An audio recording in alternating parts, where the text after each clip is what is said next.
toko kelontong itu kan mereka cuman menjual yang cuman memikirkan untung. Iya, tapi setelah kami datangi dan kami beri arahan begini-begini. Assalamualaikum warahmatullahi wabarakatuh. Halo sahabat Kanvis, berjumpa lagi dengan saya Syahid Mujtahidi, tentunya dalam program Madura Podcast. Podcast kali ini tentunya kita akan membahas soal salah satu permasalahan yang ada di Pulau Madura, terutama di Kabupaten Pamekasan, yaitu masih beredarnya rokok ilegal. Nah, di sini saya sedang bersama dengan Bu Ida. Ya, selamat siang. Kaditda Satpol PP Pamekasan. Ya, Bu Ida, selamat siang. Selamat siang juga. Assalamualaikum. Waalaikumsalam warahmatullahi wabarakatuh. Gimana nih suasana akhir-akhir ini kan COVID mulai ada lagi nih, terus ada varian baru. Gimana? Ya, itulah risiko dan tanggung jawab yang berat di Satpol PP. Selain COVID, juga di sini kebetulan lagi banyak kesibukan tugas rutin. Selain tugas rutin, di sini kebetulan hari jadi Kota Pamekasan, ditambah lagi kesibukan dengan DBHC. Itu Mas, ya. Berarti bulan November ini salah satu bulan tersibuknya Bu Ida. Ya. Bukan cuman bulan November ya, akhir-akhir ini mulai sejak ada peralihan DBHC dari OPD lain ke Satpol PP yang langsung ke Kabid, ke bidang Gakda. Gitu. Iya. Ini tantangan berat bagi saya, Mas. Apalagi saya seorang perempuan. Iya. Tantangan berat bagi Bu Ida, apalagi seorang perempuan. Iya. Tapi dengan Bu Ida bisa melalui tantangan berat ini akan menginspirasi banyak-banyak perempuan Madura, terutama perempuan Pamekasan. Insya Allah, Alhamdulillah. Saya bisa dipercaya. Iya. Apa saja nih yang upaya-upaya yang telah dilakukan oleh Satpol PP setidaknya untuk meminimalisir peredaran rokok ilegal di Kabupaten Pamekasan? Giat saya selama ini sosialisasi ke beberapa yang sekarang yang saya lalui ke para pelaku UMKM, ke para nelayan dan budidaya ikan. Tahap selanjutnya nanti kita ke para buruh gudang rokok. Insya Allah selanjutnya nanti ke tahap ke para linmas dan sekolah-sekolah, terus para PKL, itu rencana kami nanti selanjutnya. Oh iya, berarti kalau menganalisa dari targetnya ini sebenarnya yang disasar adalah konsumen dan juga produsen. Sementara ini sasaran kami masih sosialisasinya ke para konsumen dulu. Soalnya gini Mas, kalau konsumen sudah kita kasih sosialisasi bahwa rokok ini berbahaya, rokok ini ilegal, merugikan negara kan gitu, dengan tanpa pembeli dan mengirim pembeli, nanti kan akhirnya si produsen pacet juga gitu. Iya. Gitu. Oh, jadinya strategi yang dilakukan oleh Satpol PP adalah menekan konsumen agar menurun.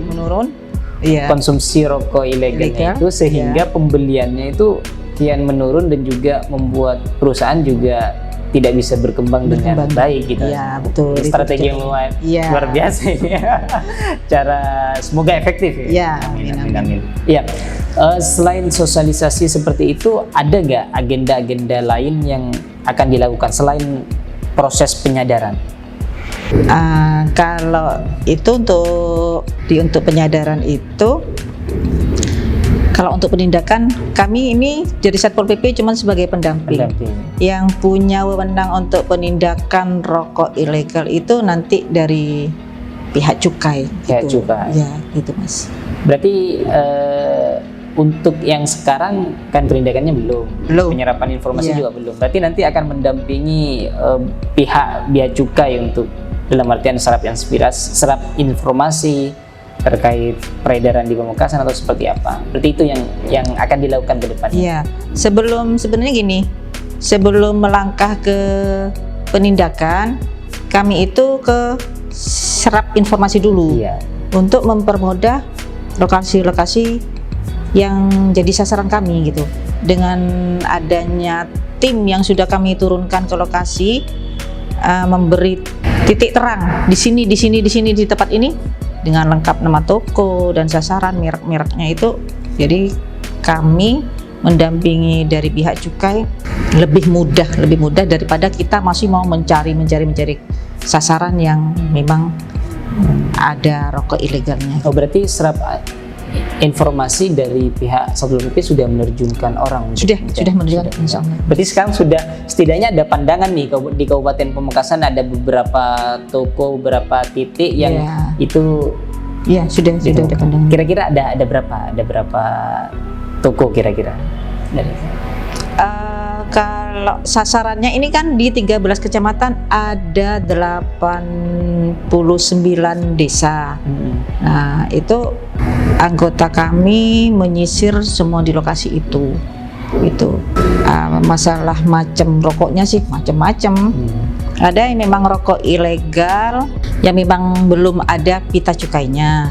Ada juga yang kita hampir tertipu, di situ ada cukainya tapi tidak sesuai dengan suatu contoh. Di situ rokok isinya 12, tapi di pita cukainya isinya 16. Itu sudah tidak sesuai. Ya, itu juga termasuk. Oh, berarti ilegal. Udah pemalsuan berarti. Ya, sudah pemalsuan. Gitu. Berarti ternyata di lapangan modus-modus sudah kian berkembang ya. Iya, bukan hanya ada yang tidak ada pitanya yang ilegal, tapi yang ada pitanya juga harus di cross check terlebih dahulu juga. Iya, di bawah itu justru lebih cerdas dan kreatif. Lebih cerdas dan kreatif. Iya. Ada kadang gini, ada satu rokok merek A. Itu sebenarnya termasuk rokok yang legal ya. Tapi karena ada penjual begini, rokok ini legal, harganya 15.000. Nanti kamu kumpulkan, konsumen tuh suruh kumpulkan pita cukainya, nanti mau ditukar satu dengan satu rokok yang ilegal. Mau kan? Pasti konsumen pasti mau. Buat apa kertas pita cukai? Keuntungannya bagi saya kan tidak ada gunanya gitu bagi konsumen. Iya. Mendingan ditukar ke toko, dapat rokok satu bungkus tuh. Tapi keuntungan bagi produsen pita cukai itu sangat berharga. Dengan dikumpulkan di toples itu, di satu toples nanti ditukar untuk manipulasi itu. Itu iya betul. Berarti makin kreatif. Ya, saya tadi semakin cerdas dan kreatif. Makin cerdas dan kreatif, cuman digunakan atau difungsikan dalam hal yang kurang tepat. Iya betul. Seandainya difungsikan ke hal yang tepat, tentu ini bagus untuk buat perekonomian di Kabupaten Pamekasan. Iya. Berarti nanti yang disasar tidak terpatok terhadap rokok yang hanya yang tanpa pita itu aja, tapi kita harus cross check semuanya itu nanti. Iya. Kita juga harus lebih teliti.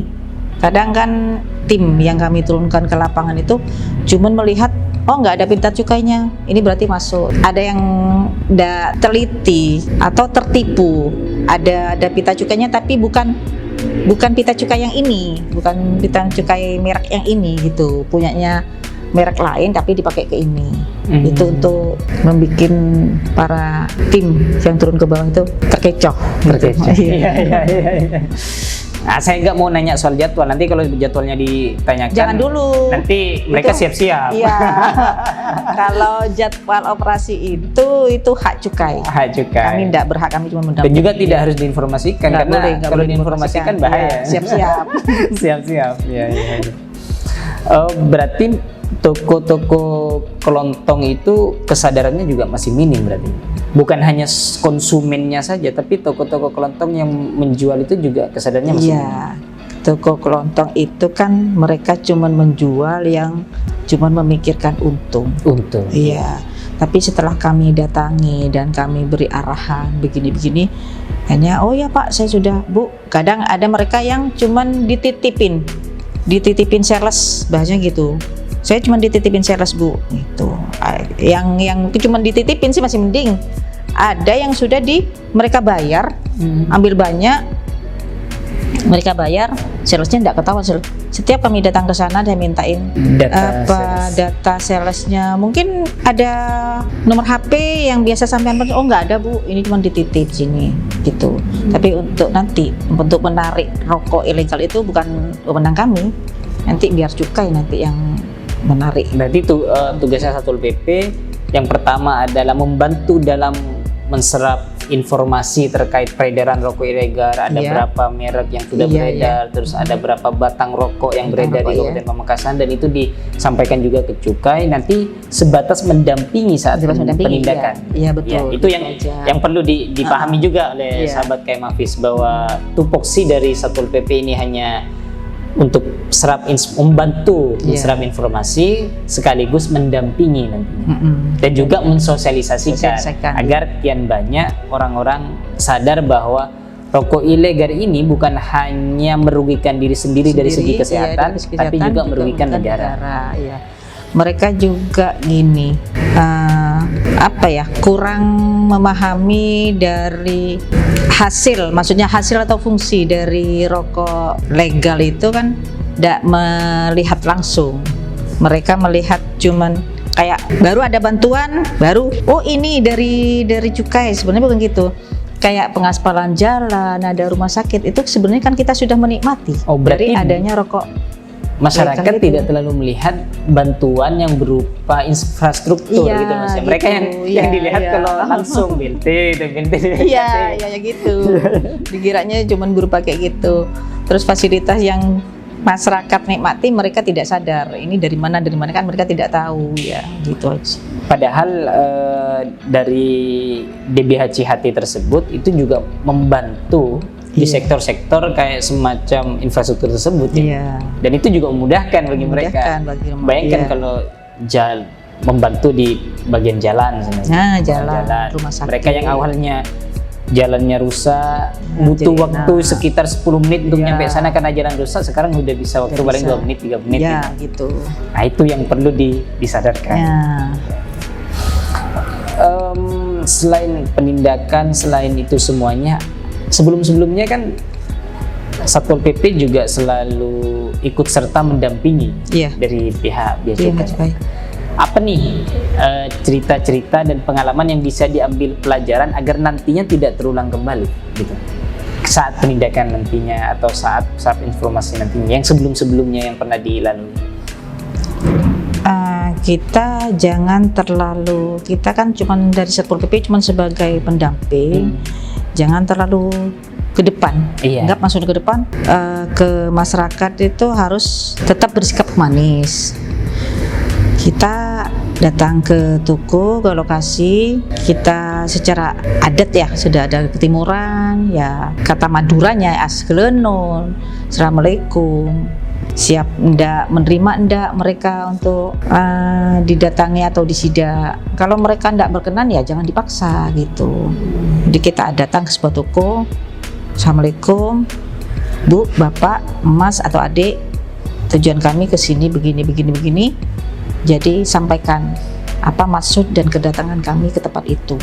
Bukan sifatnya sidak kan kayaknya bahasanya kayak penggerbekan gitu. Enggak ada seperti itu sebenarnya. Kita datang secara humanis menyampaikan tujuan kami. Kalau memang rokok itu ilegal dan Cukai mau menyita, kadang Cukai masih ada itunya, masih tetap bersikap humanis juga, enggak sembarangan gini-gini, enggak. Itu kadang ada sih, kadang yang belum apa-apa tahu itu penindakan diusir. Pernah berarti? Pernah. Saya pengalaman ini saya cerita ya. Pernah saya sama Cukai rombongan satu tim ya, ada dari Satpol PP, Cukai, dari CPM, TNI sama Polres juga di Sprindak. Itu satu tim masuk ke sebuah toko. Waktu itu ada anaknya yang sudah dewasa, ya sudah gadis, mempersilahkan kami masuk. Silakan masuk ini, silakan dicari mana yang termasuk rokok ilegal. Setelah itu datang bapaknya beda lagi sikapnya. Ngapain masuk ini? Terus mbaknya yang tadi mempersilahkan kami masuk justru bersikap kasar juga, ya mau nggak mau kami keluar gitu. Itu lucunya sih. Ada cerita dan kesan-kesan gimana gitu kalau ke lapangan. Berarti ada cerita tersendiri yang itu penting menguji kesabaran begitu tugas. Tugas berat tapi refreshing. Berarti ini sebenarnya Bu Ida juga nanti ketika terjun ke lapangan yang harus dipersiapkan adalah mental juga ya, agar tidak mudah terpancing ya. Ya. Orang kalau walaupun jangan orang yang sudah ditemui keras juga ikut emosi. Ya, kadang sampai dikejar pakai sepeda motor, dikejar pakai celurit, itu sudah saya alami. Sudah pernah ya. Ya. Kenapa nggak kapok gitu? Kenapa Bu Ida nggak kapok? Nggak Bu Ida akan ini kapok. perempuan. Kenapa? Nggak akan kapok. Nggak akan kapok. Ini tugas. Oh, karena ini tugas negara. jadinya Sebuah Bu Ida tantangan tidak- bagi saya. Harus Sebuah tetap maju.